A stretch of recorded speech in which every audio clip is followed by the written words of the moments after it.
Ameerika pommitajad hävitavad Iraani raketivarusid ja hävitavad tehaseid, kus neid rakette toodetakse. See tähendab, et Iraan kaotab selle, mis neil praegu on, ja nad kaotavad ka võimekuse rohkem juurde toota. Seetõttu on B2 Spirit Iraani suurim õudusunenägu. Ma näitan sulle. Aga kõigepealt kuulame keskväe juhatuse admiral Cooperi käest, kui palju kahju need pommitajad on viimase 72 tunni jooksul teinud. Kuulake. Alustame nüüd oma ajaloolise missiooni 6. päeva, et kõrvaldada Iraani võime ameeriklasi ohustada. Kui ma kasutan oma sisemist mereväe ohvitseri, liigume täiskiirusel edasi, täites Washingtoni käske. Presidenti minister Hexet on oma ootustes ühesed ning meie täideviimine on väga kõrgel tasemel. Nagu minister ja mina sellel nädalal varem kirjeldasime, kasvab USA lahingujõud samal ajal, kui Iraani lahingujõud väheneb. Meie õhulägaal võimaldab tabada Iraani raskuskeskust suure jõu ja ulatusega. Näiteid. Viimase 72 tunni jooksul on Ameerika pommitanud ligi 200 sihtmärki Iraanis, ka Teherani ümbruses. Viimase tunni jooksul on USA B2 pommitajad heitnud 10 2000 naelaseid läbistuspomme maa alla peidetud ballistiliste rakettide stardiseadmetele. Oluline on, et ründasime ka Iraani kosmoseväe juhatust, mis nõrgestab nende võimet ohustada ameeriklasi. Iraani ballistiliste rakettide programm lammutatakse. Tootmisrajatistest kuni ladustamispunkriteni ja kõige muuni, mis on peidetud maa alla või mägedesse. USA kasutas selleks 3 tüüpi pommitajaid, igal oma kindel roll. Nagu te võib-olla juba teate, on 3 strateegilist pommitajat. B-52, Stratofortress B-1B Lancer ja B-2 Spirit. B-2 Spirit stealth pommitajad alustasid esialgsete läbimurdmisrünnakutega, igaüks valmistades ette järgmist. Nad läbisid märkamatult Iraani õhutõrje ja tabasid esimesena kaitstud sihtmärke.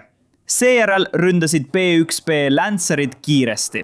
Need ülehelikiiruselised rünnakud muutusid võimalikuks tänu B-2 esialgsele reidile. Ja siis tulid B-52D, mis viisid läbi raskeid ja pidevaid pommirünnakuid laine järel, uputades üle kõik alles jäänud kaitsevõimed. See oligi plaan. Varjatus, kiirus, maht. B-52 alustas teenistus 1955. See juhtus 70 aastat tagasi, kuid õhujõud kasutavad seda lennukit uuema mootoriga kuni 2050 aastani. Praegu on meil 76 lennukit, mis on endiselt töökorras. Iga ühe lennuulatus on umbes 8700 miili ehk ligikaudu 14 000 kilomeetrit.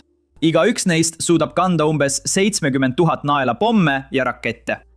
B-1B Lancer tuli kasutusele aastal 1986 ja tänaseni on töökorras umbes 45 lennukit. Iga üks neist suudab kanda umbes 75 000 naelalasti, mis on maailma suurimaid pommikoormusi. Seetõttu toob B-1B kaasa nii kiiruse kui mahu. Saabudes hävitatakse sihtmärgid kiiresti. Nüüd B-2D kohta on meil eriline lõik mitte kelleltki muult kui endiselt mereväe eriüksuslaselt Chuck Farrellt. Aga enne kui selleni jõuame, on meil tegelikult kaadrid, mis võivad näidata üht neist pommitajatest Iraani kohal tegutsemas. Keegi ei tea täpselt, millise pommitajaga on tegu, nii et võib-olla oskate teie arvata ja kirjutada kommentaaridesse. Vaadake seda klippi.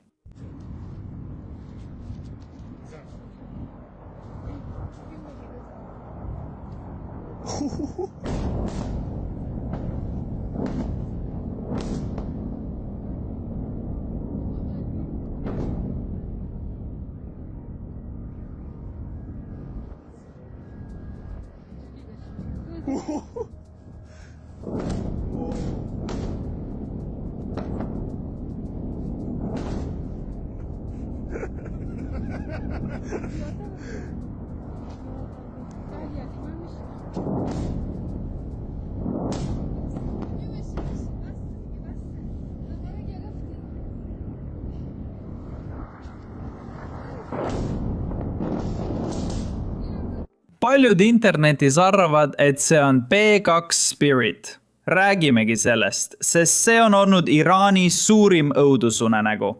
Nagu mainisin, rääkis hiljuti meiega endine siilide juht Chuck Farr ja selgitas B2 üksikasjalikult. Ajalugu, disain, vardtehnoloogia, hinna ja tõhususe põhjused. Lõik selgitab, miks ühelgi teisel riigil pole B2 taolist ja miks Iraani õhutõrje seda ei märganud. Enne kui selle lõigu juurde läheme, üks kiire palve. Vajutage kindlasti allpool meeldib ja tellinuppu. See aitab meil jõuda rohkemate inimesteni ja tuua siia veterane nagu Chuck, kellel on kogemusi jagada. Lähme asja juurde. See, mis sinu poole tuleb, näeb välja nagu UFO või lendab nuga, kuid see pole tulnukas, vaid USA võimu tume pulseeriv süda. Inseneeriteaduse ime, mis trotsib radarit, ei hooli õhutõrjest ja toob täpse löögi otse selgest taevast. Tutvuv Northrop Grumman B2 Spiritiga, lendava tiivaga vargpommitajaga, mis on vaenlasele hirmu tekitanud alates 1990. lahingdebüüdist.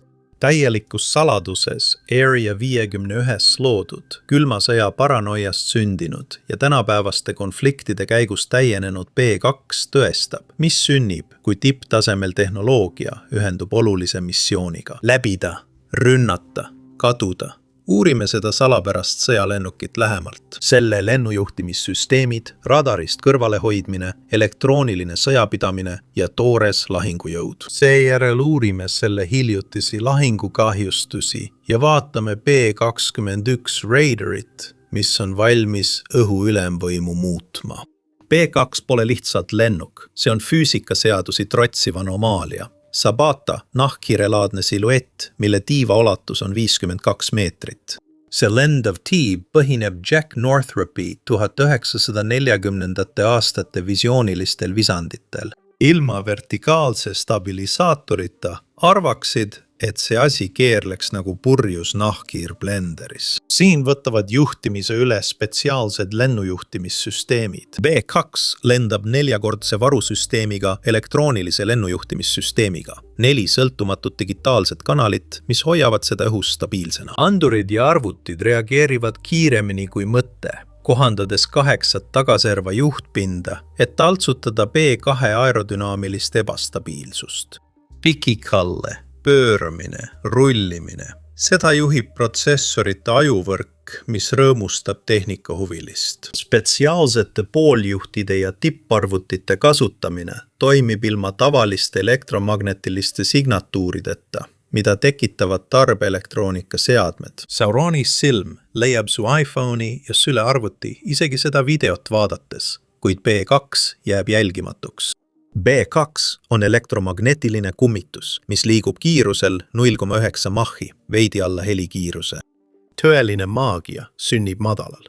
B2-le paigaldatud AN/APQ 181 radar võimaldab lennata maapinnast vähem kui 200 jala kõrgusel, kiirusel 600 miili tunnis. See pole lendamine. See on nagu niidi nõela silmast läbiajamine lahingus. Oravate puulatvadest väljapuhumine reaktiivmootori heitgaasidega ja hüppamine mäeharjade kohal, et jääda vaenlase radari alt välja. Meeskonnas on vaid 2 pilooti, kes istuvad kokpitis, kus asi pole niivõrd kangi ja tüüriga kangelastegudes, vaid pigem tiibadega superarvuti haldamises. 3. meeskonnaliikme iste jäeti kaalu säästmiseks välja, jättes duo navigeerimist, relvi ja süsteeme haldama mitmefunktsiooniliste ekraanide kaudu. See pole lihtne, kui lendad helikiiruse piiril ja madalal, kuuvalguseta ööl. See on automaatika, koodi, hüdraulika ja piloodi oskuste sümfoonia. See on põhjus, miks B2 saab märkamatult läbida kaitstud alasid. Vargtehnoloogia pole B2 puhul lihtsalt moesõna, vaid mängu mõte. Radari piigulduspind on range salidus.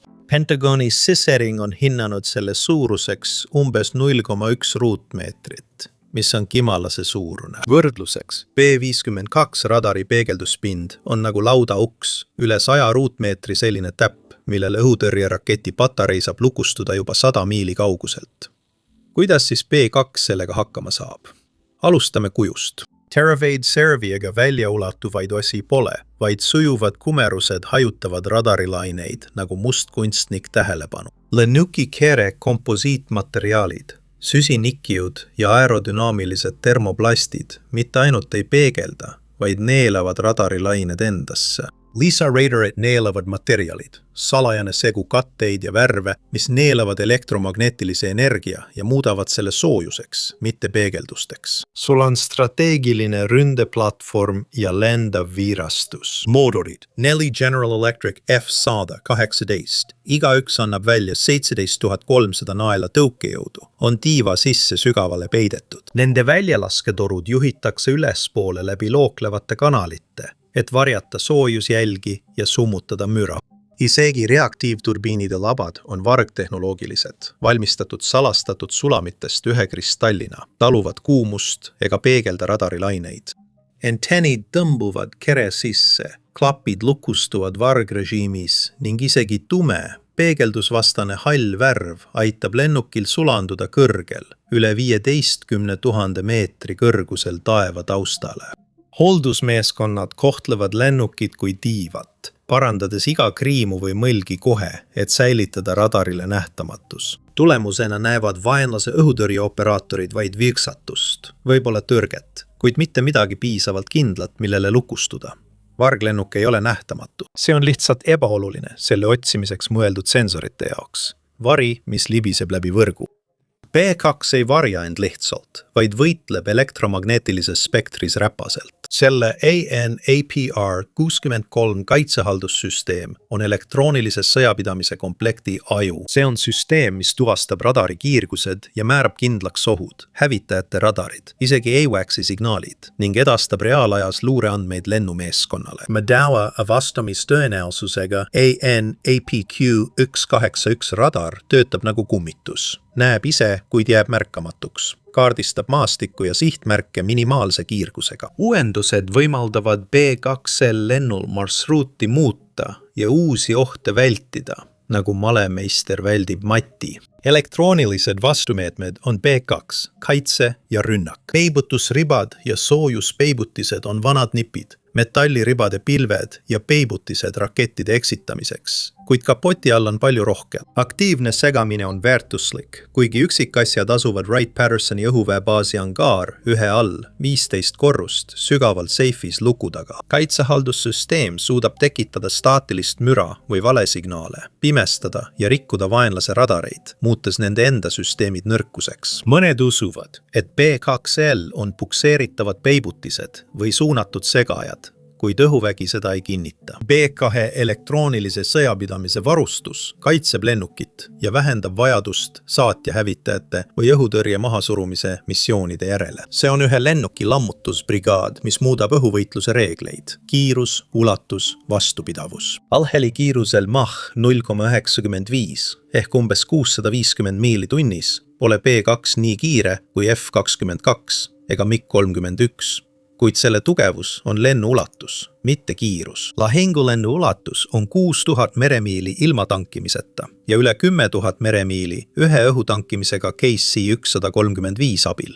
B2 saab startida Whitemani õhuväebaasist Missouris, tabada sihtmärki, näiteks Põhja-Koreas või võib-olla Iraanis ja olla hommikusöögiks tagasi. Missiooni kestvus. Meeskonnad on lennanud 44-tunniseid maratone. Minuta Kosovot aastal 1999 või Afganistanile 2001 tänu välivoodile, tavalisele tualetile ja visadusele. Need F-118 mootorid tarbivad kütust nii ökonoomselt, et B2 suudab tankerlennukite toel püsida õhus päevi, pakkudes tõuget peaaegu hääletult. B2 pole kiire, vaid järelejätmatu, nagu maratonijooksja kiirusel põhinevas maailmas. Tiibraketid ja vabalt langevad relvad.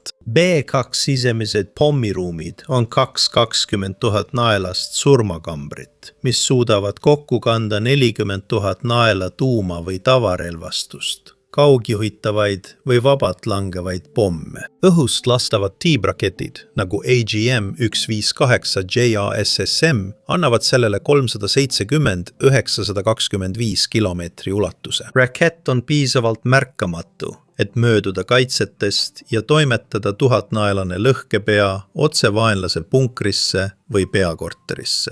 AGM-154 JSO, ühine kaugmaarelv, liugleb 130 kilomeetrit, et toimetada kas kobarlahingumoona või täppispommi, mis sobib ideaalselt lennuväljade, väekoondiste või raketisiilode pehmendamiseks. Kui tahad minna vana koolirada, on tal olemas ka klassikud, vabalt langevad lahingumoonad, kuni 80. Jah, ma ütlesin, 80. Mark 82. JDAM 500 naelased GPS-pommid külastusrünnakuks või 16B 83 tuumapommi, igaüks 1,2 megatonni. Kui on vaja kustutada kaardiruut ja igaveseks hüvasti jätta.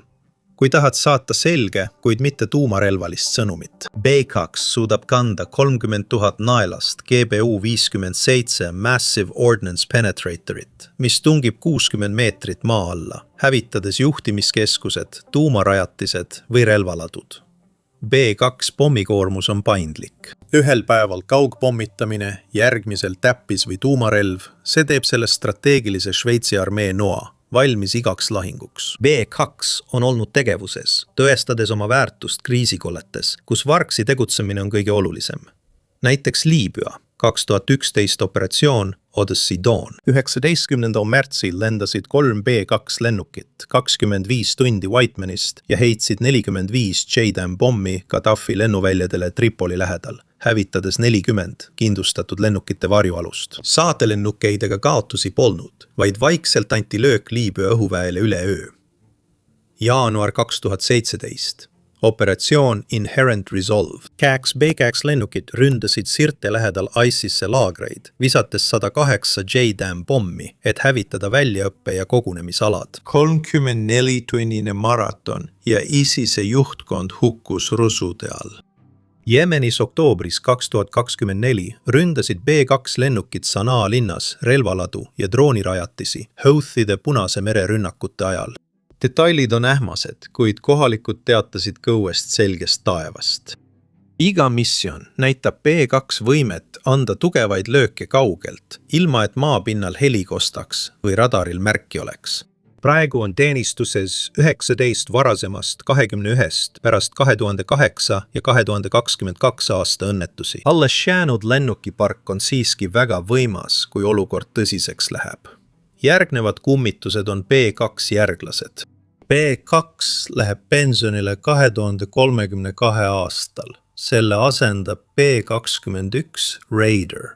2022 aasta detsembris Palmdale'is, Californias avalikustatud Northrop Grummani meistriteos jätkab B2 pärandit veelgi võimsamalt. See on väiksem, kergem ja maksab $700 miljonit, samas kui B2 hind on inflatsiooniga korrigeeritult 2 miljardit. Väidetavalt on selle radari ristlõige putuka suurune. Mõtle äädikakärbsele, mitte mesilasele. See on võimalik tänu uuele radarit neelavale materjalile ja täiustatud lendava tiiva kujule. Motorid, ilmselt Pratt & Whitney F-135, tagavad paremat õhususe ja varjatuse. Ulatub üle 6000 miili ilma tankimiseta, võimaldades rünnata sihtmärke kõikjal maailmas USA mandriosast vaid ühe tankerlennukiga. B-21 elektroonilise sõjapidamise süsteem ja avionika on valgusaastate võrra ees. Avatud arhitektuuriga tarkvara võimaldab kiireid uuendusi ning võrgustatud andurite ja relvasüsteemide võimekust. Mõtle Raiderist kui drooniparvejuhist või F-35-tega ühenduse loojast. Kõik samal ajal, kui ta väldib hüperhelikiirusega rakette. Kandevõime. See kannab B-61-12 tuumapommi AGM-181 kaugmaa tiibrakette ja hulgaliselt täppisrelvi. Kõik 12-13 tonnises pommiruumis. Veidi vähem kui B2 kuid optimeeritud mitmekülgsuseks ja täpseks tabamuseks nii pinnal kui ka sügavale maetud ja tugevdatud sihtmärkidele. Õhuvägi tahab 100-200 uut Raiderit, et ala kummitustega täita. Esimene lend toimus novembris 2023. See on valmis aastaks 2027, mitte lihtsalt asendus. Raider on revolutsiooniline ja loodud vastamisi seisma Hiina J-20 ja Venemaa Prometheus S-500 õhutõrjesüsteemidega. Kokkuvõte. B2 Spirit muutis täielikult ettekujutust sellest, milline üks pommitaja olla võib. Vaikne, surmav, puutumatu. Lennujuhtimissüsteemid ohjasid radikaalset disaini. Stealth-tehnoloogia hirmutas õhutõrjet ja elektroonilise sõjapidamise varustus muutis selle lahinguväljal üksikuks hundiks. Liibüas Jemenini on see tõestanud end, tuues varjudest surma kirurgilise täpsusega. B-21 Raider tuleb eelkäijast parema varjatuse, pikema lennuulatuse ja nutikama tehnoloogiaga ning suurendab ka lennukite arvu. Need sümboliseerivad aega, mil Ameerika haare on pikk, löögid täpsed ja vaenlaste uni rahutu. Tõusvate ohtude maailmas Hiina hüperhelikiired liugurid, Venemaa uued radarid tagavad varglennukid USA üleoleku. Üks nähtamatu tiib korraga. Taevas ei ole piir, see on lahinguväli ja kummitused võidavad.